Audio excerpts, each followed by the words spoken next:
सर्वेभ्यो नमो नमः। सर्वेषां स्वागतमस्ति। अष्टमी कक्षा तृतीय पाठः। सर्वप्रथमं श्लोकः।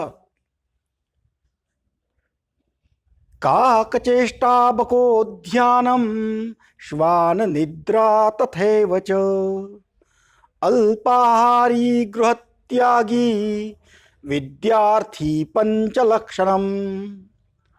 तो विद्यार्थियों के 5 लक्षण हम लोगों ने पहले भी सुने थे।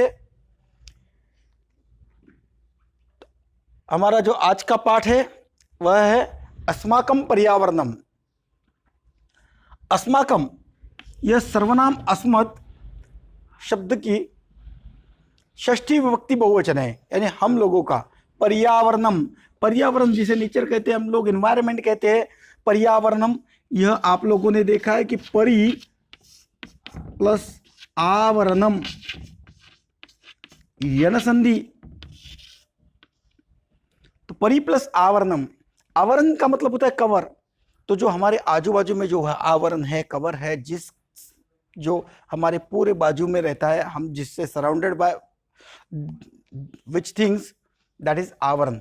और यह परि यानी चारों तरफ से होने के कारण उसे पर्यावरण कहा जाता है, कि जिससे हम घिरे हुए हैं, जिसके आजू बाजू में, जिसके सहवास में हम रहते हैं, जिसके बगैर हम नहीं रह सकते, वह है पर्यावरण। तो इस प्रकार बहुत ही सरल, आसान। अब आप लोग भी पर्यावरण के बारे में बहुत साइंस में देखते हो, कुछ एसएस में भी देखते हो। बहुत सारे सब्जेक्ट हम लोगों को आज निसर्ग से संबंधित है, पर्यावरण से संबंधित है, उस पर हमारा भी यह पाठ है, इसलिए आप लोगों को बहुत आसान रहेगा यह। तो अस्माकं परितः यत् किंचित अस्ति तत्सर्वं पर्यावरणं कथ्यते। अब अस्माकं परितः, यह परितः एक अव्यय है जिसका अर्थ होता है अराउंड। जो हम लोगों के आजू बाजू में जो कुछ भी है, अस्माकं परितः। अब यह परितः जो अव्यय है, जैसे हम लोगों ने देखा होगा, आप लोगों ने 7वीं कक्षा में या 6ठी कक्षा में, कि सह के साथ तृतीय विभक्ति रहती है, गमगच्छ के साथ द्वितीय विभक्ति रहती है, प्रति के साथ द्वितीय विभक्ति रहती है। उस प्रकार परितः यह अव्यय है, इस परितः के साथ षष्ठी विभक्ति और द्वितीय विभक्ति,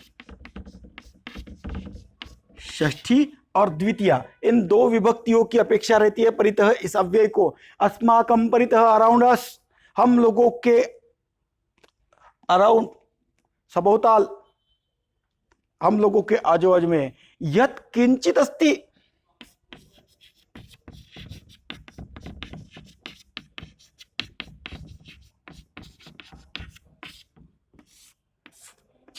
हम लोगों के आजू बाजू में जो कुछ भी है तत्पर्यावरणम कथ्यते, उसे पर्यावरण कहा जाता है। तो पर्यावरण के बारे में आगे लेसन में हम लोगों को दिया है कि परि प्लस आवरणम इति यस्य शब्दस्य संधि विच्छेद, जो मैंने आप लोगों को पहले ही बता दिया कि पर्यावरण का मतलब होता है परि प्लस आवरणम। इसका संधि विच्छेद पाठ में बताया कि परि उपसर्ग है, इस परि को आवरण, यह परि प्लस आवरण, इस शब्द की संधि अगर करती है तो वह पर्यावरण होता है। तो पर्यावरण शब्द का संधि विच्छेद है परि प्लस आवरणम, यह यन संधि का प्रकार होता है। तो वही बताया जा रहा है कि हमारे आजू बाजू में जो कुछ भी है वह पर्यावरण है, और परि उपसर्ग पूर्वक आवरण शब्द, यह पर्यावरण शब्द का संधि विच्छेद है। अतः वयम येन आवृतः, एक ही चीज को हमें बार बार बताया इसलिए कि आपको पर्यावरण अच्छी तरह से समझे। कि अतः, अतः यानी इसलिए, वयम येन आवृतः स्म, हम जिससे आवृत है, कवर्ड है। आवरण शब्द जो है उसको ही आवृत शब्द कहा भी आगे, कि जिससे हम कवर्ड है, आवृत है, आ प्लस वृत प्लस त प्रत्यय, जिससे हम कवर्ड है, जिससे हम घिरे हुए हैं, तत्सर्वम पर्यावरणम भवति। तो पर्यावरण क्या है? तो यहां से दूर से देखेंगे कहीं झाड़ी दिख रही है, यह पर्यावरण नहीं। तो हम लोगों के आजू बाजू में जो कुछ भी चीजें है वही हम लोगों के लिए पर्यावरण रहता है। तो इसलिए कहा गया कि जिससे हम लोग कवर्ड है, जिससे हम लोग घिरे हुए हैं, वह सर्व पर्यावरण है। तत्सर्वम पर्यावरणम भवति। अब आगे हम लोगों को दिखेगा मानवम। परितः, जैसे इस प्रकार अस्माकं पर्यावरण में षष्ठी विभक्ति थी परित के साथ, अब यहाँ मानवम यह द्वितीय विभक्ति दिखती है। इसलिए मैंने आपको पहले ही बताया कि परितः इस अव्यय के साथ द्वितीय और षष्ठी दोनों विभक्तियों का उपयोग होता है। तो मानवम परितः, मनुष्य के आजू बाजू में कौन सी चीजें हैं?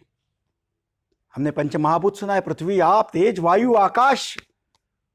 तो उसी चीज को हमने बताया कि पृथ्वी, जल, प्रकाश, प्रकाश को अग्नि कहा हम लोगों ने, पृथ्वी, जल, प्रकाश, वायु और आकाश। आकाश को हम स्पेस कहते हैं।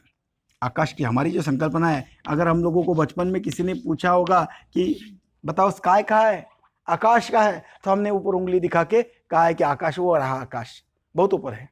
लेकिन आकाश की हमारी एक फिलॉसफी की जो कॉन्सेप्ट है, जो कुछ भी गैप है, अगर ये दो हथेलियों को मैं अगर ऐसे जोड़ता हूं तो इन हथेलियों में जो कुछ भी स्पेस है, दैट इज ऑल्सो स्काई, तो उसे भी हम आकाश कहते हैं। तो जो कुछ गैप है, वह गैप, जो स्पेस, वह आकाश कहलाता है तत्व ज्ञान की भाषा में, फिलॉसफी की भाषा में। तो मनुष्य के आजू बाजू में जो पृथ्वी, जल, वायु, प्रकाश का हम लोगों को समझने के लिए, लेकिन उसे अग्नि कहते हैं हम लोग, और आकाश, ये सारे जो घटक है जिसे पंच महाभूत करके हम संबोधित करते हैं, वह पर्यावरण के ही घटक है। तो इस प्रकार पर्यावरण के बारे में हम लोग जो तीसरा लेसन देख रहे हैं, उसका पहला पैराग्राफ हम लोगों ने भी देखा है। तो आशा है कि यह भाग आप लोगों को बहुत अच्छी तरह से समझा होगा। हम लोग इस विषय को अभी आगे कंटिन्यू करेंगे। आप लोगों को इस लेसन को अच्छी तरह से पढ़ना है। नेक्स्ट वीडियो आएगा तो उसमें आगे का लेसन आप लोगों को समझाया जाएगा, लेकिन एक रीडिंग इसकी जरूरी है, इस पाठ को आपने पढ़ना जरूरी है। तो मैं इस इंट्रो में और पहले पैराग्राफ के साथ आप लोगों को आज सूचना दूं कि हम लोगों का नेक्स्ट वीडियो कल ही आएगा। तो तब तक आप लोगों ने इस लेसन की 2 बार रीडिंग करनी है, और जो कुछ भी कॉम्प्लिकेशंस है उसको ड्राफ्ट करके रखो। देखेंगे वीडियो में वो सारी बातें कवर होती है, अदरवाइज आप मुझे मैसेज करके बता सकते हैं कि क्या क्या चीज़ें और आपको उसमें चाहिए। तब तक शुभ दिनम।